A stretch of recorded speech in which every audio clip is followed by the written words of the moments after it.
की, भारत माता की, वंदे वंदे वंदे। आज के इस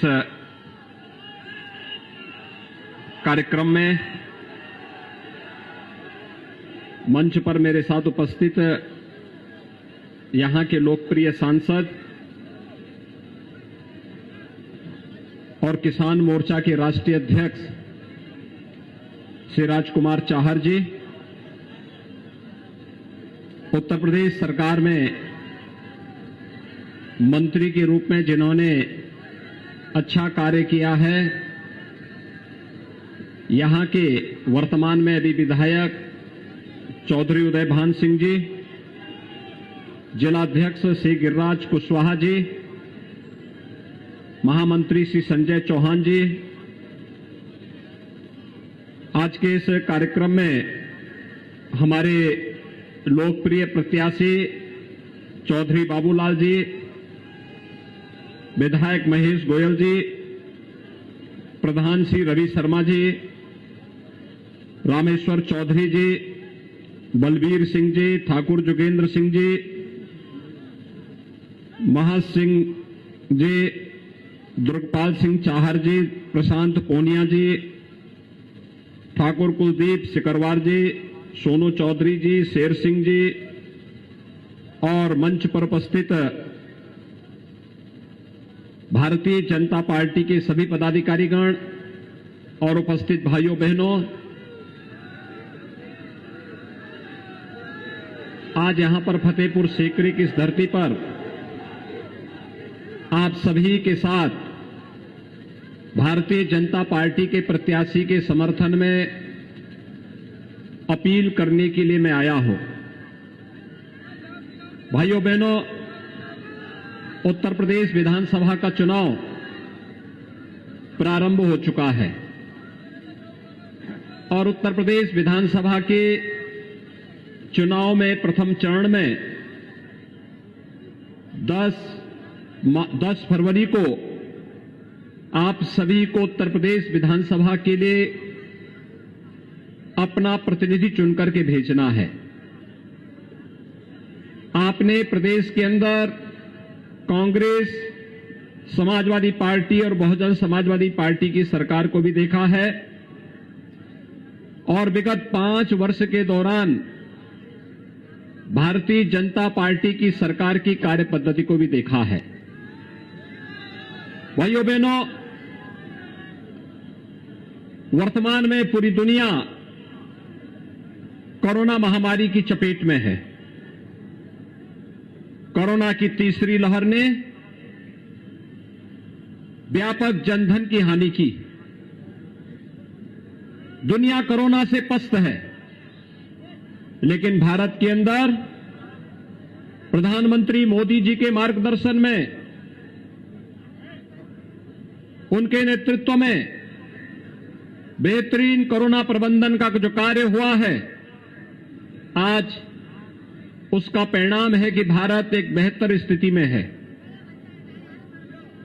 यहां पर न केवल प्रत्येक व्यक्ति के जीवन की रक्षा का, बल्कि प्रत्येक व्यक्ति की जीविका की रक्षा के लिए भी उचित प्रबंध करने के प्रयास हुए हैं। कोरोना की थर्ड वेव के दौरान आपने देखा होगा कि वैक्सीनेशन का कार्यक्रम इतने अच्छे ढंग से चला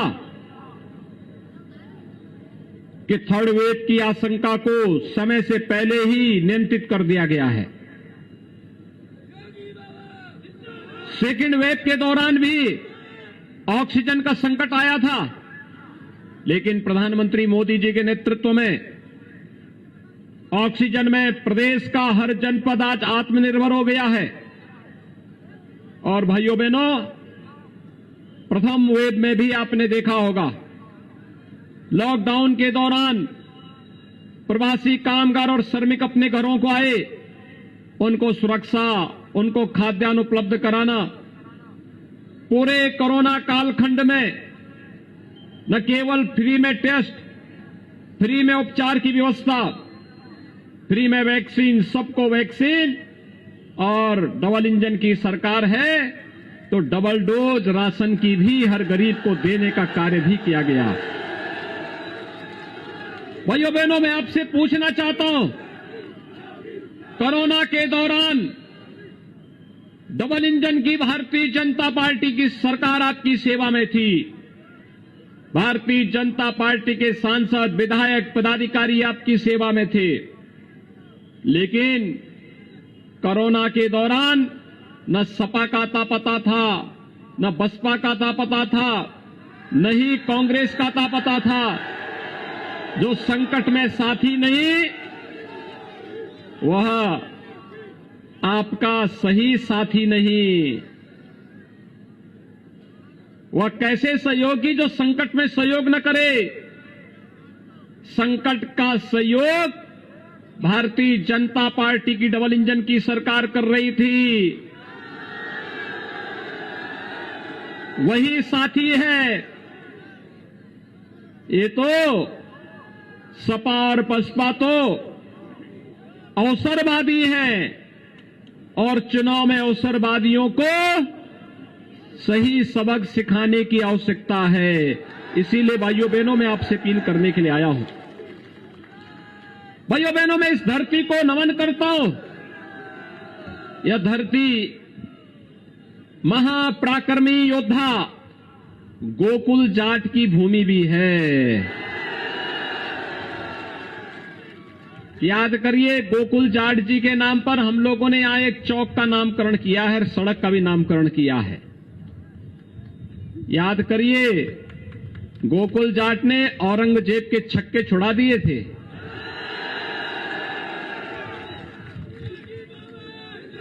भाइयों बहनों, समाजवादी पार्टी की सरकार ने यहां पर जो औरंगजेब गोकुल जाट के खिलाफ निर्मम कार्रवाई किया था और जिस गोकुल जाट जैसे महापराक्रमी महायोद्धा को औरंगजेब के खिलाफ लड़ना पड़ा था, क्योंकि वह धर्म और संस्कृति को रौंदने के लिए आया था, तो एक वीर योद्धा के रूप में गोकुल जाट के नेतृत्व में यहां के योद्धाओं ने उस विदेशी आक्रांता के खिलाफ युद्ध का मोर्चा लिया था। भाइयों बहनों, समाजवादी पार्टी की सरकार ने गोकुल जाट को सम्मान नहीं दिया, बल्कि समाजवादी पार्टी की सरकार तो आगरा में एक म्यूजियम बना रही थी औरंगजेब के नाम पर। हमने कहा म्यूजियम औरंगजेब के नाम पर नहीं बन सकता, आगरा का म्यूजियम छत्रपति शिवाजी के नाम पर बनेगा और छत्रपति शिवाजी म्यूजियम आज आपके आगरा में बन रहा है। भाइयों बहनों, सपा हो, लोकदल हो, बहुजन समाजवादी पार्टी हो या कांग्रेस, ये सभी लोग जन आस्था के साथ तो खिलवाड़ करते ही थे, जनता को सुविधाओं से वंचित भी रखते थे। विकास कार्य ठप पड़े थे। विकास का मतलब सफाई का विकास, नौजवानों को रोजगार का मतलब सफाई को ही सारा चला जाता था, आगरा वंचित रह जाता था। आज तो आगरा को वायु सेवा से भी जोड़ दिया गया है।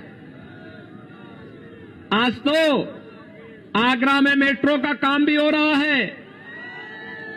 अब तो हम लोगों ने आगरा में गंगा जल उपलब्ध करवा दिया है और भाइयों बहनों, हर घर नल की योजना, हर घर में शुद्ध पेयजल उपलब्ध कराने की कार्रवाई भी हमारी सरकार बहुत शीघ्र करने जा रही है।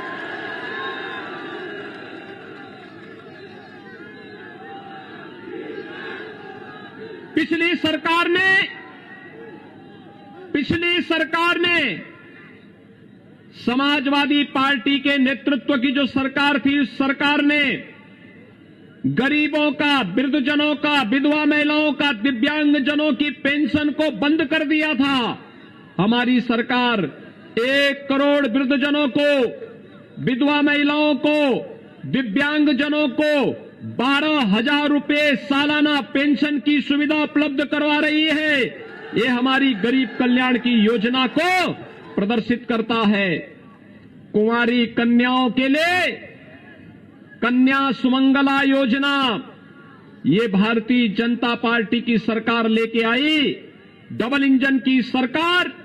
हर कन्या को स्कूल में पढ़ने की व्यवस्था हो, बेटी के जन्म लेने से लेकर के बेटी की स्नातक तक की पढ़ाई फ्री में, और फ्री में ही नहीं बल्कि 15,000 रुपए बेटी को पढ़ाई के दौरान भी सरकार अलग से उसके अकाउंट में देने का कार्य करेगी।